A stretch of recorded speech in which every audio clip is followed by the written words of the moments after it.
जून जून हा महिना वृषभ राशीसाठी महत्त्वपूर्ण गोष्टींमध्ये इन्व्हेस्टमेंट करण्यासाठी योग्य आहे का? कुटुंबाचं सुख, प्रणयाचं सुख या महिन्यात मिळणार आहे का? शिक्षणासाठी हा महिना कसा असेल? विवाहासाठी या महिन्यात गुरुदेवतांची कृपा होऊ शकेल का? त्याचबरोबर जो व्यवसाय आपण नियोजित केलेला आहे त्या व्यवसायामध्ये उतरण्यासाठी शुभ कालावधी कुठला?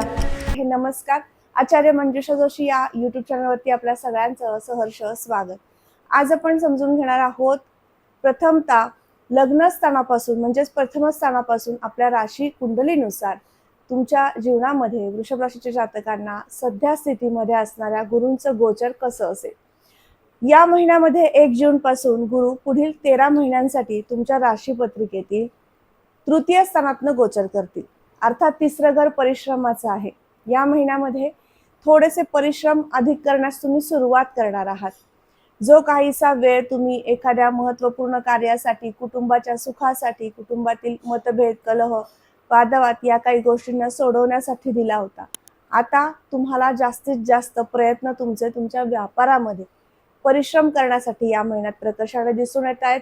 प्रवासाची संधी अनेक उपलब्ध होऊ शकते, प्रवासाचे योग येणार आहेत आणि त्याचबरोबर या महिन्यामध्ये जास्तीत जास्त परिश्रम करून तुम्ही तुमची सगळी कार्य मनासारखी करून घेणार आहात. त्यामुळे धनस्थानाकडे जाऊया. धनस्थानामध्ये असणारी मिथुन राशी आणि या ठिकाणी बुध आणि शुक्रांचं युक्त गोचर आहे. आता बुध आणि शुक्र धनस्थानात आले की तुम्हाला मोठ्या प्रमाणामध्ये शेअर मार्केटमध्ये किंवा इतर काही ठिकाणी गुंतवणुकीची संधी उपलब्ध करून देत असतात. त्याचबरोबर तुमच्या वाणीवरचं प्रभुत्व वाढवत असतात. कुटुंबातील कलह, मतभेद कमी करत असतात. त्यामुळे हा महिना अतिशय उत्तम आहे कुटुंब सुखासाठी आणि मोठ्या गुंतवणुकीसाठी. याचबरोबर या महिन्यामध्ये मीडिया क्षेत्र, ग्राफिक, इंटरनेट, AI सॉफ्टवेअरमध्ये काम करणारा वर्ग यांच्यासाठी सुद्धा संधीचा काळ घेऊन येत आहेत गुरु महाराज.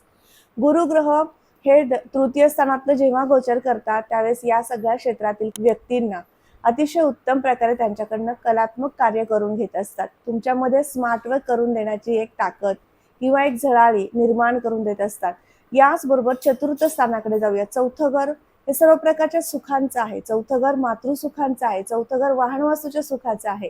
आणि या सर्व दृष्टीने विचार केला तर या ठिकाणी येणारी सिंह राशी आणि रवी या ठिकाणी केतू ग्रह उपस्थित आहे.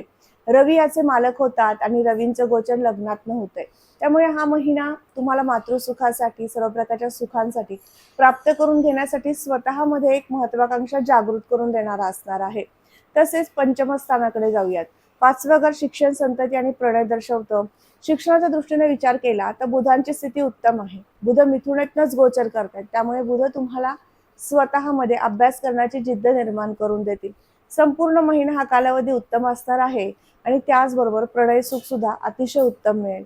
शुक्रांसोबत बुधांचं गोचर आहे, म्हणजेच तुमचे पंचमेश शुक्रयुक्त गोचर करतायत. त्यामुळे प्रणय संकेत उत्तम देतील. सप्तम स्थानाकडे वळूयात. 7व्या घरावरनं काय पाहिलं जातं?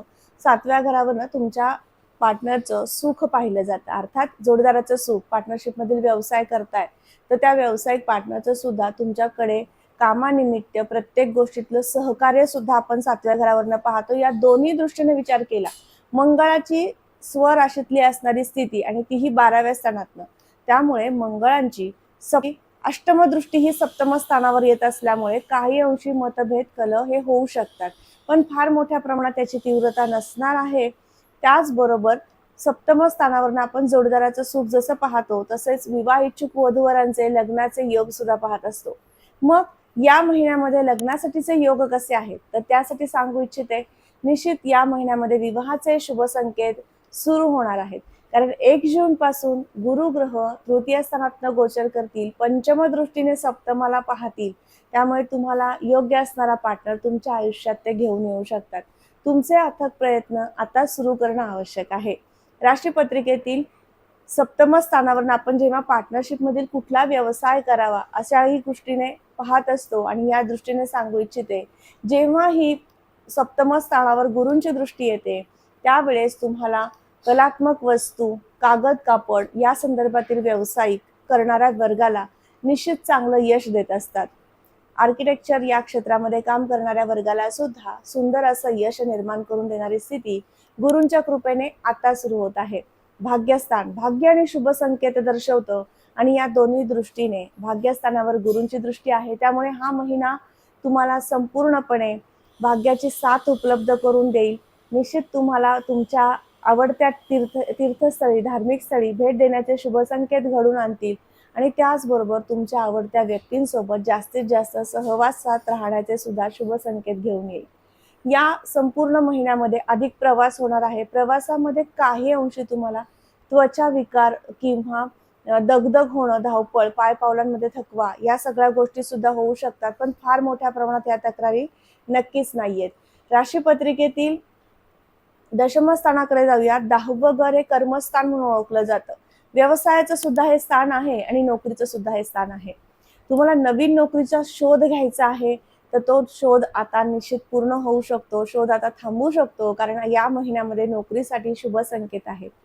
त्याचबरोबर व्यावसायिक वर्गाला सांगू इच्छिते, या महिन्यामध्ये कागद, कापड, गोड पदार्थ, द्रव पदार्थ, संगणक क्षेत्र या क्षेत्रामध्ये काम करणारा वर्ग, औद्योगिक क्षेत्रामध्ये काम करणारा वर्ग या सगळ्यांसाठी विशेष संधीचा काळ घेऊन येणारी स्थिती आहे. राशीपत्रिकेतील दशमातनं राहूंचं गोचर आहे. मग दशमात राहू आले की तुम्हाला काय करतात, तर कल्पना शक्तीच्या जोरावरती विविध कार्यक्षेत्रामध्ये उतरण्याची संधी उपलब्ध करून देत असतात. परंतु त्यांनी दिलेली जी एखादी कल्पना आहे, एखाद्या व्यवसायाबद्दलची आयडिया आहे, ती प्रत्यक्षात उतरवण्याची जबाबदारी तुमची असते आणि या कार्यामध्ये तुम्ही निष्णात होऊ शकलात किंवा हे कार्य तुम्ही व्यवस्थित संपन्न करू शकलात, तर तुमच्यासारखा सुखी समाधानी कोणी नाही. व्यवसायामध्ये सुरुवात करून घेण्यासाठी हाच तो योग्य कालावधी आहे, जेव्हा राहूंची दशमातली स्थिती उत्तम आहे. राहू मित्र राशीतनं दशमातनं गोचर करणं म्हणजे उत्तम ग्रहयोग म्हटला जातो. याचबरोबर राशीपत्रिकेतील 11व्या घरामध्ये शनींचं गोचर आहे. तुमच्या राशीला 7.5 नाही, लाभातनं शनींचं गोचर आहे. त्यामुळे जो वर्ग शेतजमीन, रिअल इस्टेट या संदर्भातील व्यवसाय करतो, अशा वर्गाला विशेष लाभप्राप्तीचे संकेत घडून आणतात. याचबरोबर लाभात शनी असतात, त्यावेळेस तुमच्याकडनं मोकळी जागा खरेदी करण्याचे योग विशेषतः येऊ शकतात किंवा या ठिकाणी इन्व्हेस्टमेंट करणं आता गरजेचं आहे, असे काहीसे विचार आता सुरू होऊ शकतात. त्यामुळे हा महिना प्रत्येक गोष्टीतला विचार बारकाईने करून घेणं किंवा त्या गोष्टी अंमलात आणणं, या सगळ्या गोष्टीत कृतीत आणण्यासारखा कृतिशील असा महिना असू शकतो. राशीपत्रिकेतील 12वं स्थान, 12व्या स्थानामध्ये मंगळ आहेत. ज्यांच्याही पत्रिकेमध्ये 12व्या घरामध्ये मंगळ येतात, त्यावेळेस एक विशेष फळ त्या प्रत्येक पत्रिकेला देत असतात. जसे आता आपण वृषभ राशीची पत्रिका पाहतोय, तुमच्या पत्रिकेतील 12व्या स्थानातनं मंगळांचं गोचर आहे, तर मंगळ तुम्हाला आता जास्तीत जास्त क्रोधावरचं नियंत्रण सुटणं किंवा तापटपणा वाढणं, व्यक्त होण्याची कला या सगळ्या गोष्टी वाढवत असतात. मग यावरती फक्त नियंत्रण आणता आलं तर निश्चित तुम्ही प्रत्येक गोष्टीतनं मार्ग काढू शकणार आहात. 12व्या घरामध्ये जेव्हा मंगळ असतात, त्यावेळेस तुम्हाला विशेष एक आणखीन फळ देतात. जो वर्ग कुठल्याही मादक पदार्थाचं व्यसन करतो, त्या व्यसनावरचं नियंत्रण सुटू शकतं.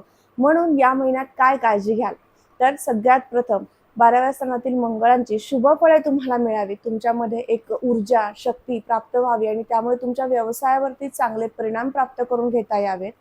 याचबरोबर या मंगळामुळे जे तुमच्या नात्यामध्ये तणाव येऊ शकतो, तो तणाव कमी व्हावा, यासाठी काय कराल, तर दररोज तुम्हाला गणपती स्तोत्र पठण करायचं आहे.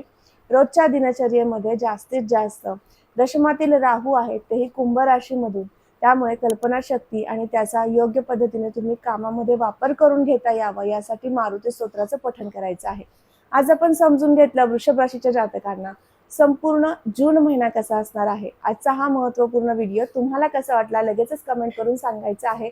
कमेंटमध्ये श्री स्वामी समर्थ लिहिण्यास अजिबात विसरू नका. तुम्ही आपल्या चॅनलवर नवीन असाल, लगेच चॅनलला सबस्क्राईब करा, बेल आयकॉनला क्लिक करा. पुन्हा भेटणार आहे अशाच महत्त्वपूर्ण माहितीला घेऊन. तोपर्यंत आत्ता आपली रजा घेते. श्री स्वामी समर्थ. जय जय स्वामी समर्थ. रामकृष्ण हरी.